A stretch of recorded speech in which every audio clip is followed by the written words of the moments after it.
Hello, friends. Thank you so much for joining me here tonight.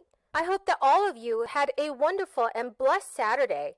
Senator Joe Manchin is ready to sign on to the new infrastructure bill, but Democrats must first remove several relief provisions. Friends, welcome back to my channel. In this video, I will be bringing you up to date on the latest stimulus news and information. Several U.S. states are continuing with payments for those in and out of work this year. There has already been 3 proper stimulus checks sent out in the 18 months, and only the state of California can afford to keep up with a similar plan. These are not all stimulus checks in the way that the previous 3 were, but represent payments sent by state governments to its residents. Many of them are related to the resumption of in-school teaching, or they are extra support for people rejoining the workforce. Stimulus in terms of stimulating the return to the workplace after the confinement of this crisis. A petition for monthly stimulus checks of $2,000 is nearing its goal of signature. Several petitions for cash payments continue to gain so much traction online. The Change.org petition, launched by Denver restaurant owner Stephanie Bonenler, calls for the United States House of Representatives and Senate to provide a $2,000 payment for adults and $1,000 payment for kids immediately, and continuing regular checks for the duration of this crisis. The petition has gained nearly 3 million signatures as of Saturday, with about 43,000 new supporters in the past month alone. It is one of Change.org's most signed petitions, has asked congressional lawmakers to also pass legislation that would provide a 4th cash payment of $1,400 to Social Security recipients amid rising inflation. Throughout the month of September, the Senior Citizens League gathered hundreds of thousands of signatures in an effort to pressure Congress to deliver another round of $1,400 checks, which are called emergency stimulus, to help an estimated 69 million Social Security beneficiaries, including retirees, disabled adults, and their dependents, in coping with the unprecedented inflation that we have this year. All right, hello. Okay, just a couple of items for you at the top. Today we learned that last week's initial unemployment claims fell to another pre-pandemic low, down below 300,000 for the first time in almost 20 months. The 4-week average similarly fell to a new low, down nearly 60% from when President Biden took office. This is a testament to the progress we've made on the economy, thanks to President Biden's success in getting Americans vaccinated and getting economic relief to the middle class. The week before the president took office, just to give you a few points of reference, jobless claims were at nearly 900,000. Now they're down to 293,000. We've created nearly 5 million jobs in 8 months. That's 600,000 new jobs every month on average, 10 times the rate we inherited. Growth is up, wages are up, and our unemployment rate is down below 5%, 18 months faster than forecasters predicted earlier this year. We know there's more work to do, as we've been talking about in here over the last several days and weeks. America is facing the same challenges on supply chains that most other developed countries are facing as well. But thanks to the work of this administration, we're leading the world in our recovery, and we're in a year of unprecedented growth. Also, just one announcement about today. That I think you saw already, but just in case.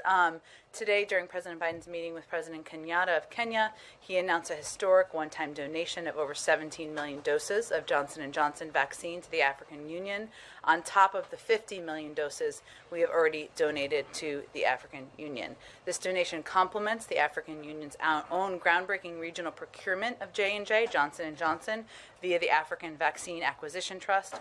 All 17 million doses of J&J are available for delivery immediately and will be delivered to the African Union in the coming weeks. Two other just scheduling notes, and one scheduling note, one preview for tomorrow.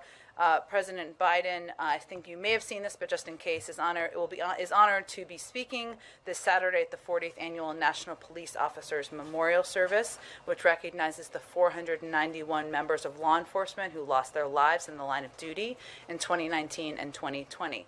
Data collected by the group shows an estimated 6.2% increase to the Social Security cost of living in 2022, which far exceeds this year's increase of only 1.3% to benefits. Dozens of congressional lawmakers, which are 56 representatives and 21 senators, and over 150 economists, have pushed President Biden to support recurring stimulus checks this year. The Biden administration has advanced a $1.2 trillion bipartisan infrastructure bill and a multi-trillion-dollar spending package, which is key to President Joe Biden's domestic agenda. Representative Ilhan Omar, a Minnesota Democrat, introduced legislation that would establish a federal universal basic income system. Under her proposed 5-year pilot program, U.S. adults earning under $75,000 would receive $1,200 a month and $600 for each dependent child. That bill only drew support from 4 legislators: Democratic Representatives Cori Bush, Dwight Evans, Jamal Bowman, and Pramila Jayapal. Friends, the key word for this video is cider. If you would like to enter this coming Friday's Walmart gift card giveaway, all you have to do is make sure that you comment below the keyword, like this video, and also make sure that you are subscribed to my channel. Thank you so much, friends. West Virginia Senator Joe Manchin offered a lump of coal to his fellow Democrats after he demanded $150 billion in clean energy initiatives to be removed from a budget bill currently making its way through the Senate.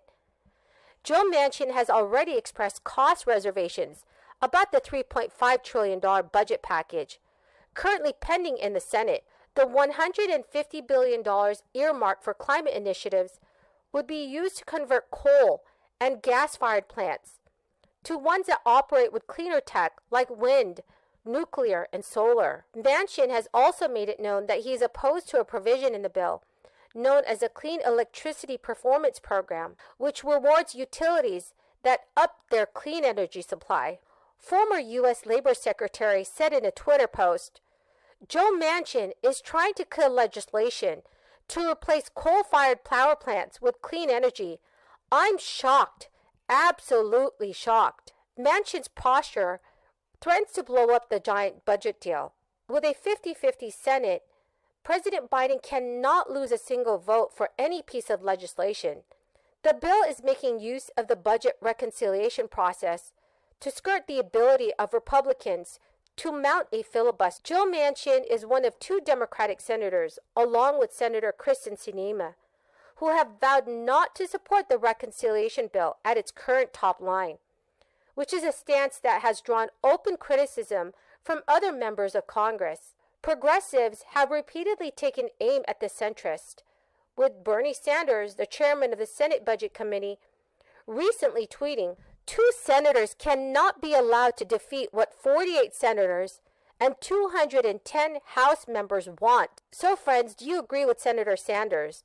Please leave your thoughts in the comment section below. Friends, thank you so much for joining me here tonight. Please make sure that you are subscribed to my channel, like this video, and comment below the keyword to enter the giveaway. Thank you so much and have a very blessed weekend.